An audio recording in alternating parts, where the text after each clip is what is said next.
20 साल इस देश की राजनीति मोदी जी के हिसाब से होगी। भी कान टूटे हैं, जबकि मैं बड़ा पहलवान नहीं था।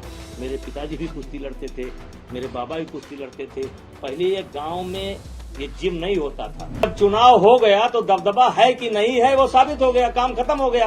अब मैं रिटायर हो गया, अपने घर चला। 11 से 12 साल आपने कुश्ती को दिए, क्षेत्र में भी आपके कई लोग आते होंगे, खासतौर पे यूपी से, जो पहलवान बनने की कोशिश करते होंगे, छोटे। अब उनके लिए तो काम करता रहूंगा। अब ये एकेडमी हम चला रहे हैं, एकेडमी में मेरे 100-150 बच्चे हैं और मैं खुद जो है कुश्ती खेला हूं और कुश्ती के बदौलत यहां तक पहुंचा हूं। मेरे भी कान टूटे हैं, जबकि मैं बड़ा पहलवान नहीं था। मेरे पिताजी भी कुश्ती लड़ते थे, मेरे बाबा भी कुश्ती लड़ते थे। पहले ये गांव में ये जिम नहीं होता था। गांव में हर आदमी जो है शौक से अखाड़े पर जाया करता था। हम भी गए। तो अब कहिए कि हम अपनी एकेडमी बंद कर देंगे? नहीं। लेकिन अब ये जो मतलब आप कह सकते हैं संघ की राजनीति है, और खुशी खुशी, किसी दुख के साथ नहीं। चुनाव हो गया भाई, अध्यक्ष चुन लिए गए, सेक्रेटरी चुन लिए गए, वाइस प्रेसिडेंट चुन लिए गए, पूरी बॉडी चुन ली गई। अब संभालें वो। तो रद्द करने पर नाराज हैं आप? अरे हम काहे नाराज होंगे? सवाल है मेरा, क्योंकि आप कुश्ती से आपका काफी पुराना रिश्ता है और आप पूर्व अध्यक्ष भी रहे हैं। ऐसे में बजरंग पुनिया ने अपना पद्मश्री वापस, देखिए उनका रिएक्शन आप नहीं। अब जो मुझे इतना गाली देता हो, मैं उस पर क्या रिएक्शन दूं, उनको क्या सलाह दूं?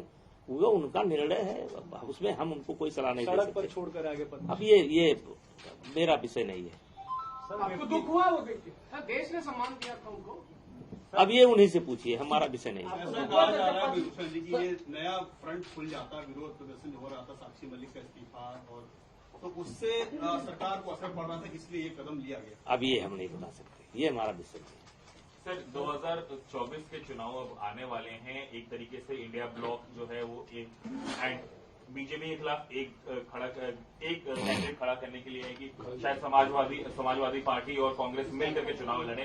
कैसे आप देखते हैं अपने क्षेत्र के चुनाव को, जो आपका पूरा गोंडा और देखिए, आने वाले चुनाव में भारतीय जनता पार्टी की सरकार मोदी जी के नेतृत्व में भारी बहुमत के साथ बनेगी और अभी 20 साल इस देश की राजनीति मोदी जी के हिसाब से होगी। मोदी जी जो चाहेंगे वो होगा। आज के तारीख में अपोजिशन में मुझे कोई नहीं दिखाई पड़ता है।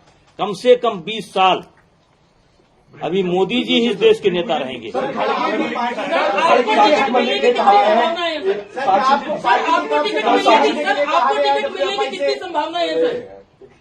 सर एक सवाल आया पार्टी की तरफ से, क्या आपको पीछे हटने के लिए कहा गया है? क्योंकि कल तक आप कह रहे थे कि भाई दबदबा है, कायम रहेगा। आज आप कह रहे हैं मेरा कोई लेना देना नहीं, मैं इस्तीफा देता हूं। क्या पार्टी? अरे भाई, अब आप रेस में आ गए मालिक। अरे भैया, परसों जब चुनाव हो गया तो दबदबा है कि नहीं है वो साबित हो गया, काम खत्म हो गया। अब मैं रिटायर हो गया, अपने घर चला। सर साक्षी मलिक क्यों किसी खिलाड़ी का नाम हमसे लेते हैं? हमें क्या लेना देना है भाई? कौन क्या कर रहा है, अच्छा कर रहा है, बुरा? हमारी जीत हुई है। सर, जो अवार्ड वापसी की खिलाड़ियों ने, उसको देख के आपको कैसा लगा? अरे भैया, हम कहेंगे तो उस पर विवाद हो जाएगा, मेरे से न करवाइए। पीएम के उम्मीदवार इंडिया ब्लॉक से होंगे तो आप मानते हैं फर्क पड़ेगा? हिंदी बेंच में वो दलित है, कौन नेता है मल्लिकार्जुन खड़गे। 20 साल इस देश की राजनीति मोदी जी के हिसाब से होगी। 20 साल। और वे नहीं, अहंकार पूर्वक नहीं कह रहा हूं। इस देश की जनता मोदी जी को अभी छोड़ने वाली नहीं है। सर सपा साक्षी मलिक जी से प्रियंका वाड्रा से मिल रही है, सर कैसे देखते हैं इसे? सर अब देखिए, हमारी बात